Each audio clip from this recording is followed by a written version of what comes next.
My prediction is that edge AI is going to become a big deal. I think we saw kind of a similar thing happen with single-page apps and kind of the big players trying to offload compute onto users' devices and away from these big data centers. Not saying that model is necessarily flawed, but I think there's kind of been a trend over time where we have this thing that can only happen in a data center. There's like this mainframe concept, and then after time, it kind of like, no, the distributed thing actually works pretty well. I also think that like our devices are good enough to get useful stuff out of AI. Like we can do a lot of the little things that are incredibly useful. Our devices are good enough to do that. Welcome to SaaS That App, building B2B Web Applications, the podcast where we share real-world stories, practical advice, and tech insights for those building or thinking about starting a tech-enabled business. I am your co-host, Aaron Marchbanks. And I'm Justin Edwards. Each week we bring you the stories, strategies, and insights you need to build your SaaS or tech-enabled business smarter, not harder. Let's dive right in. Welcome to 2026. Huzzah! We made it! We did it again. Seems like it happens every year. We go around the world one more time and one of those numbers clicks up. Right? Yeah. For the better usually, but it remains to be seen. And I guess we're going to talk about some of that today.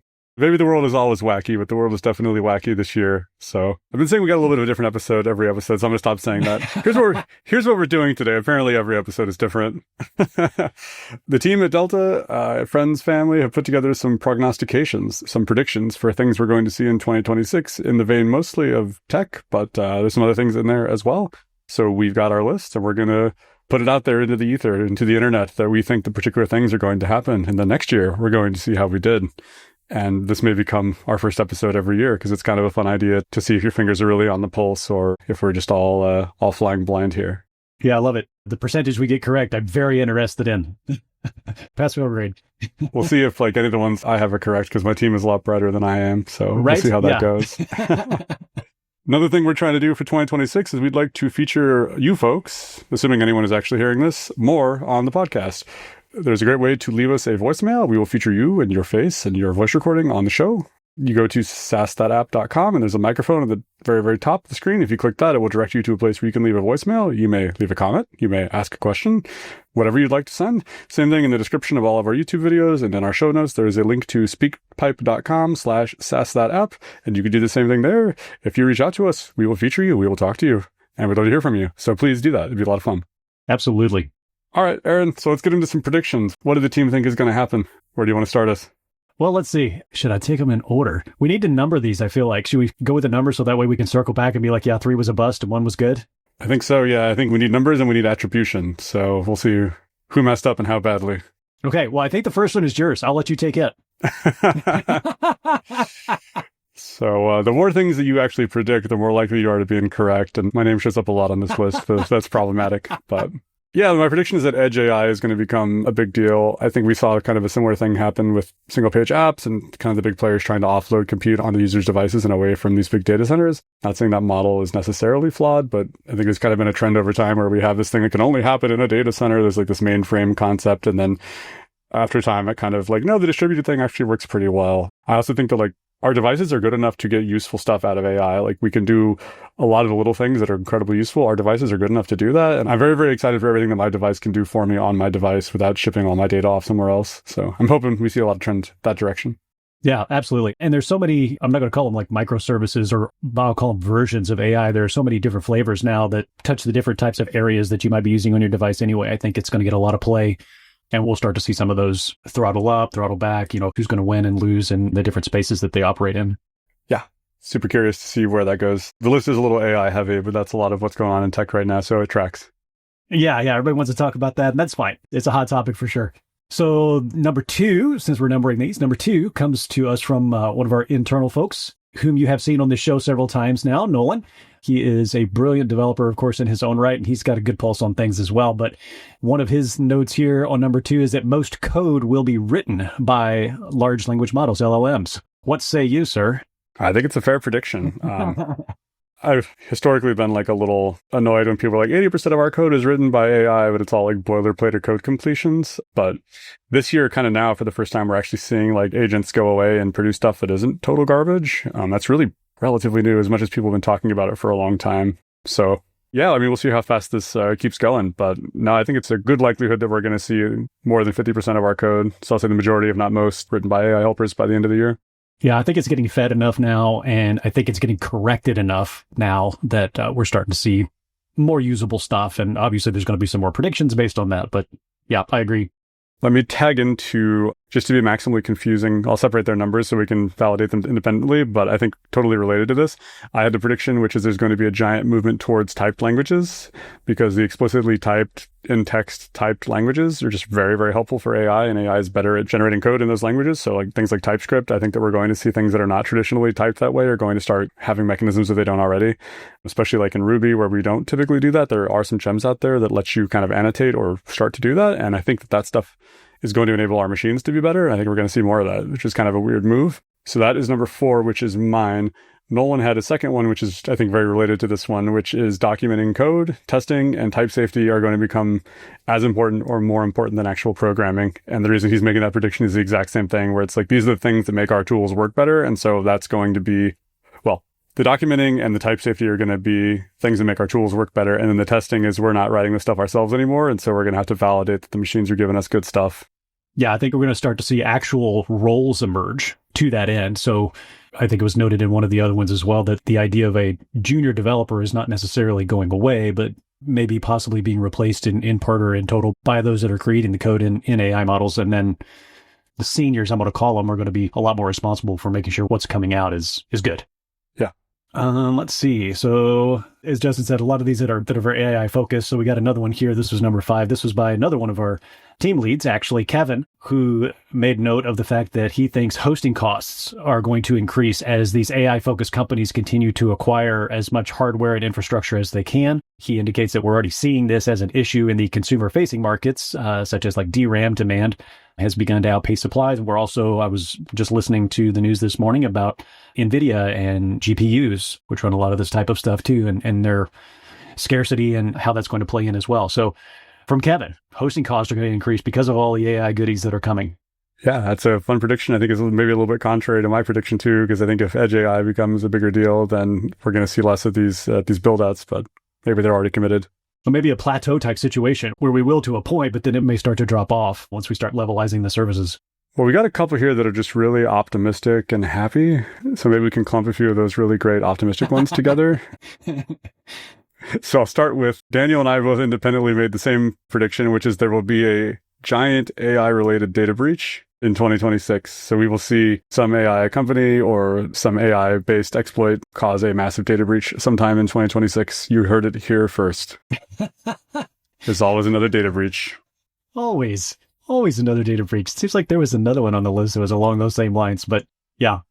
Yeah, so we have the data breach. Do you want to take maybe 8, more optimistic? Since we're going the optimistic route, yeah, that's what I was just about to say. So yes, this one actually is Justin's that he's giving to me, that we will see another massive internet destroying outage, the root cause of which will be DNS related or network layer issues. Because, it's an annual occurrence, right? It's just who's it going to be? You get to roll the dice. We just hot potato that thing around and eventually it goes off. Everybody's got to have a turn in the DNS failure bucket. I'll round out our optimistic, super happy ones here with Daniel's, which is there will be another Boeing disaster causing another Boeing plane model to get grounded. I don't even know what to say about that. Daniel knows a lot more about Boeing and airplanes than I do, but my understanding from very far away is that there's a lot of dysfunction and has been a lot of dysfunction at Boeing for a long time. And some of these issues we're seeing at a company that historically has had this amazing track record are kind of the chickens coming home to roost from some of their internal org problems. So if it's Daniel's prediction, I'm not happy about it, but it makes me nervous to fly. Yep. And making the assumption that the issues that they have had in this year and years past have not actually really been addressed or corrected, it stands to reason that another one's going to happen. Awesome. And you want to take the next one? Yeah, another one from Daniel here, who you have seen on the show. Senior level salaries will increase, but tech companies will decrease headcount. So it's going to be harder for junior level devs to find entry level jobs and internships. I can see that happening. I think this is probably the year when we'll start to see that corner really get turned. We're actually starting to see it already in a few companies that we work directly with, but in a broad sense, we're kind of getting back into that do more with less mentality. So I think he's probably right on that. And I think as an extension of that, something that I will throw in there of my own accord is that the path to get from a junior level or an entry level position to a senior level position is going to become a chasm. There will be a very challenging process to get yourself to that point. And I think that may result in some senior level folks that are coming in without necessary skill sets or experience. And that's going to be pretty challenging to combat. It calls a lot of things into question when, especially in industries where we focus, especially like legal and software development, where we very frequently focus on hours. And if hours are now dramatically more productive because of tools, then do hourly rates go up, or is it now commoditized and so they come down? Or what effect does that have on the output of professionals, specifically like I think of attorneys and software developers in a similar vein? All right. Then we got to get into some of the Steve ones. I like the Steve ones. Yeah, his are hilarious. Yeah, so I'm concerned about GLP-1 agonists, which are the weight loss drugs that are super popular right now, Wegovy and Ozempic, and I'm not a medical person, but there's a whole different series of them. But I think we're going to figure out this year that that's not a way to help you lose weight. It's a thing that you take if you want to maintain a healthy weight, and they are, if not designed to be, which is a little too tinfoil hat, they're going to be very hard, or people are not going to use them as a behavior modification help, and it's going to become the thing that you just continually are on to stay at that weight. And I'm concerned about that. There's already been some studies that people pop off those drugs and regain weight super rapidly. And anyway, I think we might start falling out of love a little bit with GLP-1s, or at least be a little bit more cautious about them in 2026. Yeah, I think the jury's still out on if that's a physiological thing, if coming off of it just by itself is what causes the weight gain, or if when you come off of it, the cravings and desire for food and amount and portion control that you eat just kind of goes out the window and you're returning to a state that you were before. So yeah, I kind of agree with you on that one, that it's going to become something that's more of a maintenance mode sort of a situation rather than get down to where you really would like to be. And we're going to start turning back to diet and exercise, which I'm a big proponent of myself. Yeah, well, it's great for all of us who are shareholders in Big Pharma because it's basically an expensive drug that people are going to be on forever, but it may not be the best for the pigeons that they're plucking, so to speak. Yeah. So, real quick, this episode is brought to you by Delta Systems, which is what Aaron and I do when we're not talking through microphones to you, the people of the internet. We've got a really, really great software team here, and we love to work with cool people on cool projects. So if that sounds like you and you've got a problem or you're in some kind of a jam, go to deltasystems.com, grab a time with us. We can beat up on your problem together, and if there's a fit there, amazing, we'll help you out. So deltasystems.com, grab an appointment, and hey, maybe we can work together. Well, I'll take the next one here. It's mine. So not that I have any inside baseball on this, but I have managed to raise an artist through no real artistry of my own. But she is quite an amazing writer in poetry and creative literature and fiction. And she is an incredible artist for painting and sculpting and things like that. So this one technically comes from her, or maybe it's more precise that it's my observations of how she behaves around it. But I'm saying that AI is going to pretty much run just roughshod over the arts with like little to no guardrails or repercussions. You're going to see things like in the style of being one of the most frequently used prompts for creating AI-generated music and literature and art. It's already started. We're already seeing it. As a matter of fact, Steve posted one in our Slack today. He's like, look at this. And it's like, yep, that is AI-generated in the style of Eminem. It's like, so we're already seeing it. My daughter, she goes so far as to almost boycott AI because of how furious that she is of what it has done to the arts in general. And so I think that that's probably only going to throttle up as it becomes more accessible and things become faster at being able to be created. And I can absolutely see where she's coming from because attribution is of critical importance. And right now there is nobody guarding that. So that's my hot take.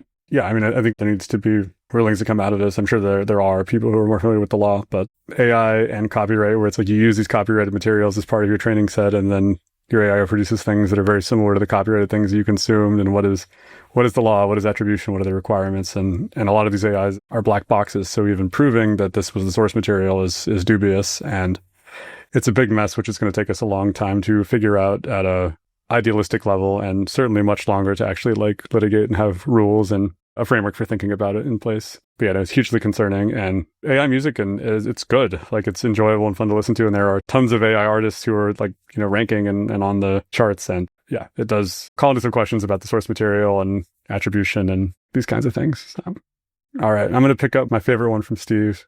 Well, I have two from Steve I really like, but I'm picking up my favorite one to do next, which is AI fatigue will become a thing. And for me, when he said AI fatigue, I thought he was talking about the condition that I have where I'm fatigued of talking about it. Here I am screaming into the crowd about AI and then complaining that I'm tired of talking about it, both of which are true. But He means it a little bit differently. He says he's going to say people are just going to get tired of AI hallucinating and just all the sloppy answers, and maybe I'm reading between the lines, but how like obsequious and annoying it can be. And yeah, there's going to be kind of like this general, like, I'm just so fatigued by talking to these LLMs. You may as well take your second one too, because I think I know what it is. Oh, that's actually a toss-up. It might not be the one that you were thinking of. Because I'm going to take the other one. Well, all right. I'm going with Grandma AI, which probably wasn't the one you thought. Okay, all right. Steve's like Grandma AI. I'm like, Steve, what does that even mean? We got to get Steve back on the show, man. He's so fun.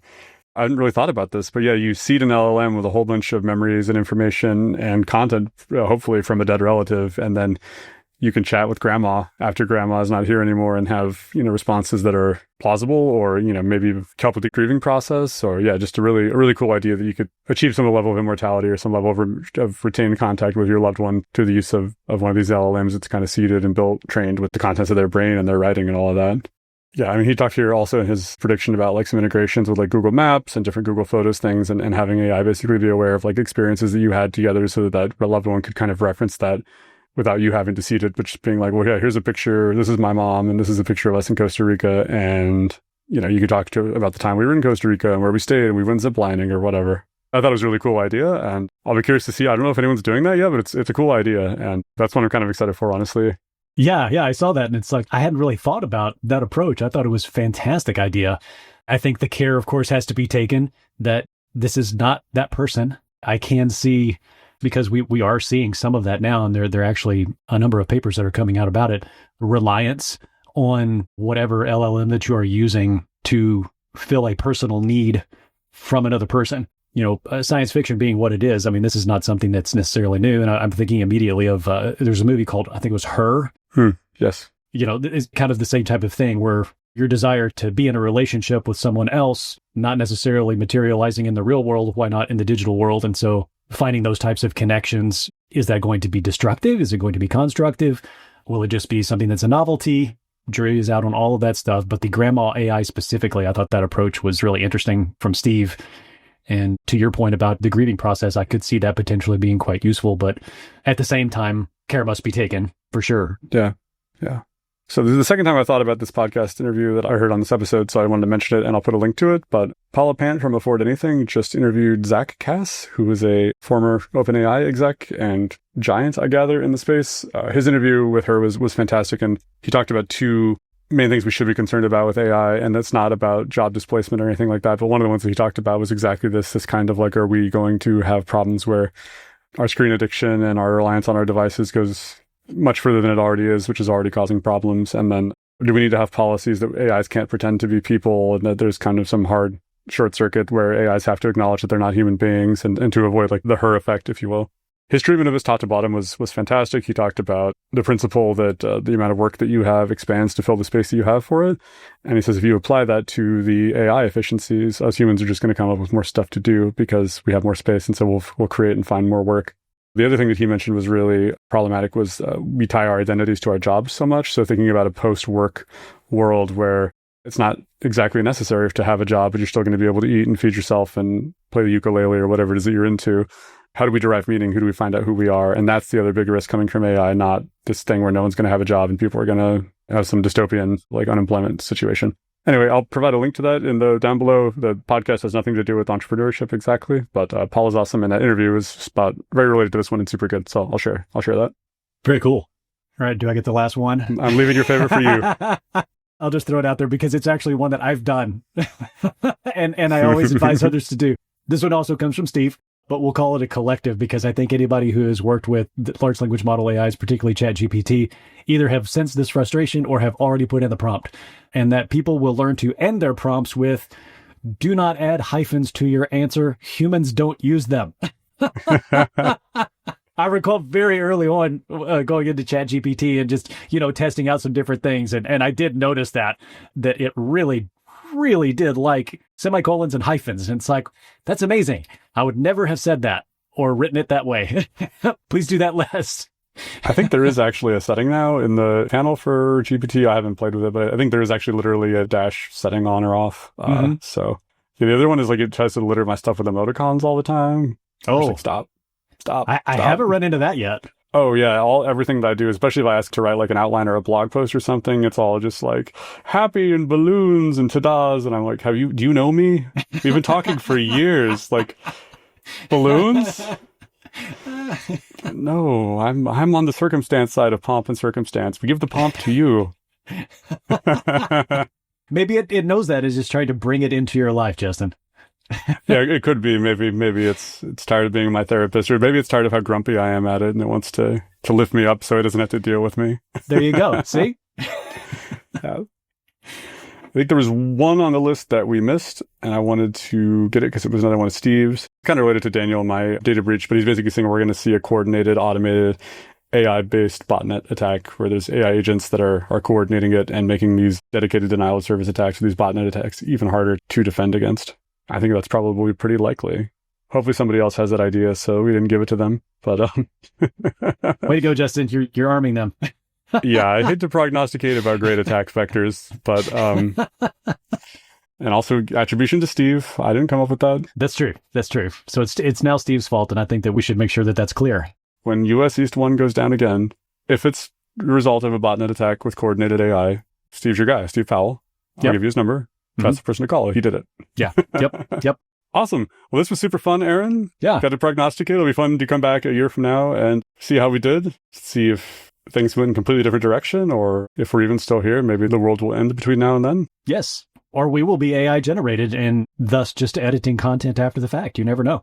Yeah. It's it's not 100% that I'm a real person. So AI's gotten very good recently. Well, I've never said that, so. Cool, guys. Well, welcome to 2026. We'd love to hear from you. So contact us. We got the voice recording set up. It's linked below. It's on the website, SaaS.app.com.